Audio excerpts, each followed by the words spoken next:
Assalamualaikum warahmatullahi wabarakatuh. Waalaikumsalam warahmatullahi wabarakatuh. Nahmaduhu wa nusalli wa nusallimu ala rasulihil karim wa ala alihi wa sahbihi ajma'in. Allahumma salli wa sallim ala sayyidina Muhammadin al-Fatih lima ughliq wal khatim lima sabaq nasiril haqqi bil haqq wal hadi ila siratikal mustaqim wa ala alihi wa sahbihi wa ahli qarbatihi wa ahli qarbatihi wa tabi'ina wa bi ihsan ila yaumiddin. Amma ba'd. Alhamdulillah, hadirin wal hadirat jamaah Masjid Nurul Hidayah yang sama-sama dimuliakan Allah Subhanahu wa taala. Pertama dan yang paling pertama, lagi dan kembali, marilah sama-sama kita tampakkan rasa syukur kita kepada Allah. Kita haturkan gembira kita kepada Allah karena hingga saat ini Allah Subhanahu wa taala masih menolong kita dalam kebaikan-kebaikan, masih menggerakkan kita dalam majelis-majelis ilmu agama. Dan juga Allah Subhanahu wa taala telah memberikan taufik berupa kita betah dalam beramal. Allah Subhanahu wa taala menggerakkan kita, memilih kita dari sekian banyak hambanya untuk sama-sama melakukan hal-hal yang Allah cintai. Hadirin sekalian, kalau kita mengkaji ilmu-ilmu agama, maka pada kesimpulan kita rasakan selama hidup berpuluh-puluh tahun, bertahun-tahun ini yang kita usahakan, kerja-kerja yang kita lakukan, kemudian kegiatan-kegiatan yang kita pernah buat, maka tidak ada kenikmatan yang paling hebat melebihi saat kita ini bisa merasakan lezat dalam beramal. Karena semua orang mungkin Allah kasih hidayah, kemudian dari yang dapat hidayah itu Allah pilih dia lagi untuk bisa melakukan kewajiban. Dari yang melakukan kewajiban, kemudian Allah juga gerakkan dia untuk mengamalkannya di masjid. Tetapi tidak semua orang mendapatkan rasa nikmat dalam menjalankan itu semua. Jadi Syekh Abdul Qadir Al-Jailani beliau mengatakan manusia ini ada 4 bagian, 4 macam-macam. Yang pertama, rajulun la lisanun lahu wa la qalbun wa huwa al-asi al-dharru al-ghabi. Yang pertama, seorang manusia yang enggak punya lisan dan enggak punya hati. Yang dimaksud beliau tuh enggak punya lisan yang baik dan enggak punya hati yang baik. Kalau ngobrol sama mereka ini ngomongannya selalu keburukan orang dan juga hatinya itu buruk. Hatinya buruk bisa diketahui dengan perbuatan dan amalnya. Ini macam orang yang pertama. Siapa itu? Mereka ini adalah al-asi, orang yang senantiasa melakukan dosa-dosa kecil, ahli maksiat. Yang kedua, al-gharru, orang yang sesat. Yang ketiga, al-ghabi, penipu. Nah, penipu ini Pak, lisan dan hati sudah rusak. Penipu itu memiliki 2 keburukan sekaligus. Lisannya sudah rusak, hatinya tambah rusak. Maka orang macam pertama ini, kata beliau, fahdar antakuna minhum, hindari semaksimal mungkin. Jangan sekali-kali hadir dengan mereka. Kata beliau tekankan, wala takum fihim. Jadi Pak, bukan hanya kita nih karantina mereka juga. Kita jangan mau berkaitan dengan mereka. Wala takum fihim. Kenapa? Fa innahum ahlul adzab.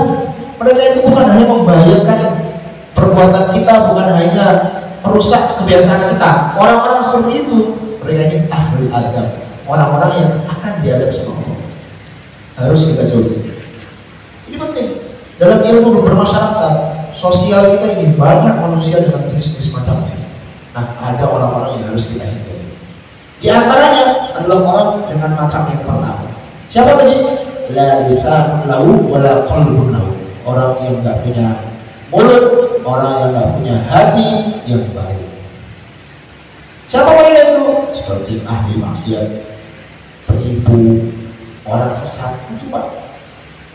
Itu jangan kita mau ada hubungan dengan mereka, baik apapun itu. Karena mereka ini ahlul azab. Kalau kita dalam suatu situasi bersama dengan mereka, lalu ketika itu Allah turunkan azab, kita juga akan terkena.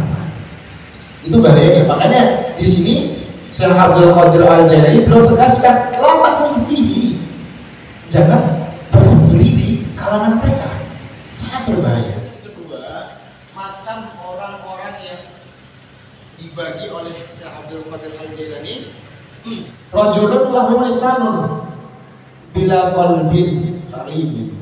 Nah, yang kedua ini orang yang punya lisan yang baik, perkataannya baik, wala qalbin salim, tetapi hatinya ini busuk, hatinya tak baik. Siapa itu?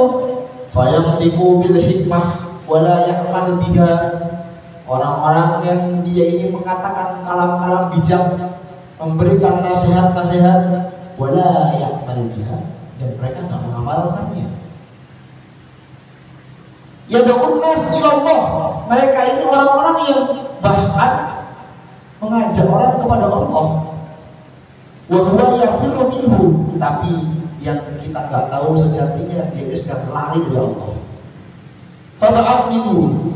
Nah, pesannya Syekh Abdul Qadir Al-Jailani, kamu jauhi dia. Beda. Kalau yang tadi yang awal, kamu jangan sekalipun bersama dengan dia. Kalau yang ini cukup jauhi. Jauh itu berarti kalau nggak ada keperluan, ya jangan dekati. Fab'af minhu. Kenapa? Li alla yahtifuka billadhi di lisanihi fataharraka kalam ma'asi. Kalau arti bebasnya, supaya sihir-sihir bagusnya omongan dia tidak merenggut kebersihan hati kita kalau ingin beramal. Kemudian orang yang ketiga, rajulun lalu qalbun salimun bila lisanin salimin wa huwa mu'minun satarahu Allah ta'ala an khalqihi wa basarihi wa bi uyubi nafsihi wa nawwara qalbahu wa arafahu bawatin mukhalatin nas wa su'mul kalam fa hadha rajul waliyullah ta'ala mahfudun fi sadrillah ta'ala fal khairu kullu khairin indahu fadunaka wa mukhalatu wa muhabbatan. Yang ketiga Pak, yang ketiga ini orang-orang yang dia ini punya hati yang bersih, tapi nggak bisa ngomong, nggak pernah dia itu menyampaikan khutbah, nggak pernah ceramah, tapi hatinya bersih, hatinya lurus. Nah, orang-orang seperti ini biasanya adalah orang-orang yang Allah tutupi kewaliannya. Kadang-kadang orang-orang di jamaah ini ada yang dia nggak bisa ngomong, diam gitu, tapi dia hatinya bersih, tetap sholat, istiqomah, ngaji, zikir. Nah, ini adalah orang ketiga. Nah, orang-orang yang Allah tutupi kelebihan dia dalam penyampaian, dalam retorika, ya, dan Allah jaga dia dari aib-aib manusia. Di sini sampai Syekh Abdul Qadir jelaskan, wa nawwara qalbahu wa arafahu bahwa ini mukhalatin nas. Allah berikan dia ini nur di hatinya, dan Allah masukkan pemahaman dalam dirinya untuk menjauhi ikhtilat dengan manusia, berkumpul dengan manusia. Fahada rajulun waliyullah. Maka orang yang seperti ini macam ketiga adalah waliyullah ta'ala, mahfudun fi sitrillah, terjaga dalam satir-satirnya Allah. Maka orang seperti ini arahannya kata Syekh Abdul Qadir Al-Jailani, wa mukhalafatuhu wa hikmatuhu fa yuhibbullahi ta'ala. Maka ikhtilat dengan dia, berkumpul dengan orang seperti itu, kemudian khidmat itu berarti ikram, membantu dia, memberi dia sedekah, memberi makan kepada dia, ini adalah sesuatu yang membuat Allah suka. Nah, ini yang kita kadang-kadang tahu Pak. Kadang kita nggak tahu. Maka itu ulama-ulama zaman dulu tuh ngasih sedekah itu bukan sama orang-orang yang terkenal. Orang terkenal udah banyak rezekinya itu, ustaz-ustaz kondang, ya. Itu udah banyak jobnya, sudah banyak orang kasih sama dia. Justru wali-wali Allah yang tertutup, yang dia nggak bisa ngomong, nggak pandai menyampaikan, tapi memiliki hati yang bersih, inilah yang dulu ulama cari-cari. Makanya ketika Abdullah ibn Mubarak sedang mengalami krisis kemarau panjang di Arab Saudi saat itu, belum ada Arab Saudi, di Mekah tadi. Beliau bingung, udah membuat sholat istisqa juga nggak turun hujan.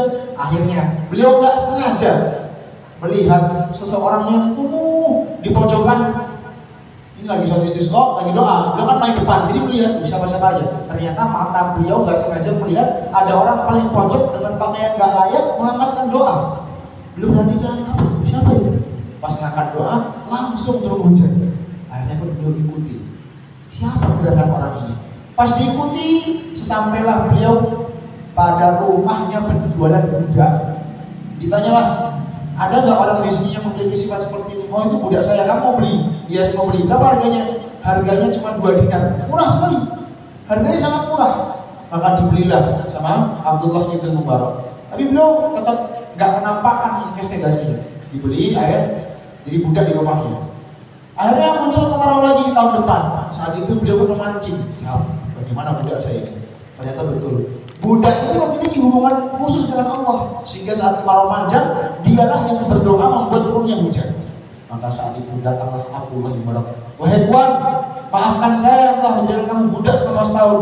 Tujuan saya bukan untuk menjadikan kamu budak, tujuan saya untuk mengikram kamu, untuk membiayai hidup kamu, menjamin hidup kamu. Maka budak mengatakan, kenapa kamu seperti itu? Kenapa kamu ikram saya? Kenapa kamu muliakan saya? Karena saya tahu kamu ini wali-walinya Allah. Saya tahu doa kamu makbul. Akhirnya budak yang mengetahui keadaan itu, oh, kamu sudah tahu ya? Dia pun angkat tangannya, ya Allah, ketahuilah hubungan kita telah diketahui oleh salah satu makhlukmu, maka ambillah nyawa saya. Maka diambillah nyawa budak tersebut, mati seketika. Hadirin sekalian, biasa orang-orang wali-wali Allah itu dikucilkan, nggak terkenal. Makanya di sini kan Syekh Abdul Qadir Al-Jailani menegaskan sifat orang yang ketiga ini nggak pandai ngomong, dia nggak pandai berinteraksi, tidak memiliki kemampuan untuk lobby atau apa, enggak. Sosialnya bahkan kurang, tetapi hatinya bersih. Hatinya bersih. Nah, orang seperti ini, Pak, kata beliau, harus kita hikmati, kita layani, kita ikrami. Karena orang seperti itu akan membuat kita disukai sama Allah. Fayuhibbukallah, kata beliau di sini. Yang bagian 4 yaitu wa rajulun ta'allama wa 'allama wa 'amila bi ilmihi wa huwa al-'alim billahi ta'ala wa ayatihi istawla Allah qalbahu qara'iba ilmihi wa syaraha sadrahu liqabulil ulumi. Masyaallah. Fahdar an tukhalifahu. Kalau ini arahannya dari Syekh Abdul Qadir Al-Jailani, kamu kalau tahu dia seperti itu, kamu ikram dia, dekatlah dengan dia. Nah, kalau yang keempat nih, arahannya lebih besar. Orang keempat ini adalah orang-orang yang dia ini ta'alam, mau belajar. Orang yang senantiasa mewakafkan dirinya untuk menuntut ilmu. Biasanya tuh Pak, orang menuntut ilmu itu punya 2 jenis. Ada orang yang udah merasa pintar, ada orang yang nggak merasa cukup. Nah, tanda orang itu beneran ahli ilmu, dia akan merasa dirinya itu nggak cukup. Tanyalah sama profesor-profesor, apakah dia akan berhenti belajar? Sebenarnya enggak.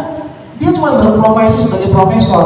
Dia hanya berprofesi sebagai kiai, tapi setiap hari dia terus menambah ilmu-ilmunya. Kenapa seperti itu? Karena orang yang sudah meraih sesuatu, dia akan kembali meraih sesuatu yang selanjutnya. Kalau diibaratkan, orang yang merasa nggak cukup itu seperti orang yang punya motor tapi rusak. Orang yang punya motor tapi rusak, maka dia ini ingin memperbaiki. Nah, itulah orang-orang yang dia ini merasa nggak cukup dengan ilmu, dia selalu terus akan memperbaiki tambahan-tambahan ilmunya setiap hari. Nah, ini orang yang pertama nih, orang yang keempat nih, ta'allam, rajulun ta'allam, orang yang belajar. Wa 'allama, dan dia juga ngajar. Dia juga pengajar, tapi di sisi lain dia pelajar, walaupun diam-diam. Wa 'amila, dan dia juga mengamalkan bi ilmu-ilmunya. Jadi 3 sifatnya. Dia belajar, dia mengajar, dan mengamalkan ilmunya. Wa huwa al-alim billah, inilah yang dinamakan orang alim. Wa ayatihi, orang ini tahu mengenai ayat Allah, kemudian istauda Allah qalbahu qara'iban ilmi. Allah titipkan di hatinya ilmu-ilmu yang gharib, ilmu-ilmu yang tinggi. wa sarraha sadrahu liqabulil ulum, dan Allah juga longgarkan hatinya untuk menyampaikan ilmu dan menerima ilmu. Maka orang yang keempat seperti ini, arahan dari Syekh Abdul Qadir Al-Jailani, fahdar an tukhalifahu, hindari jauh-jauh dari dia. Ada pertanyaan dari Mas Ben? Ya.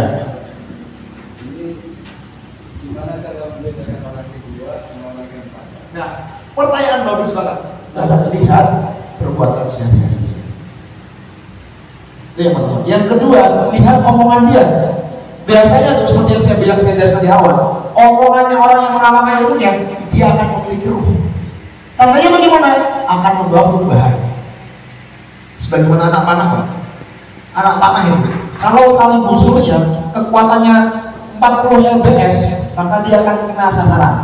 Tapi kalau cuma 10 lbs, dia nggak akan kena sasaran. Nah, orang-orang yang jadi potong dengan kondisi dia juga mengamalkan, itu akan membuat perubahan di hati orang lebih kuat daripada orang yang hanya ngomong. Maka Bapak kalau ingin ngecek, contoh misalnya, kalau saya kayaknya orang kedua nih, saya ini orang kedua nih, banyak ngomong doang gak ada amalnya. Maka kalau ingin ngecek, contoh Ustaz ini gimana sih orangnya? Lihat, omongan Ustaz itu bisa merubah saya nggak? Ngefek nggak dalam kehidupan saya? Ya, Pak ya. Gitu. Ini Ustaz Hasan kalau ngomong bicara meluruskan sesuatu hal, ini pengaruh nggak dalam kehidupan saya?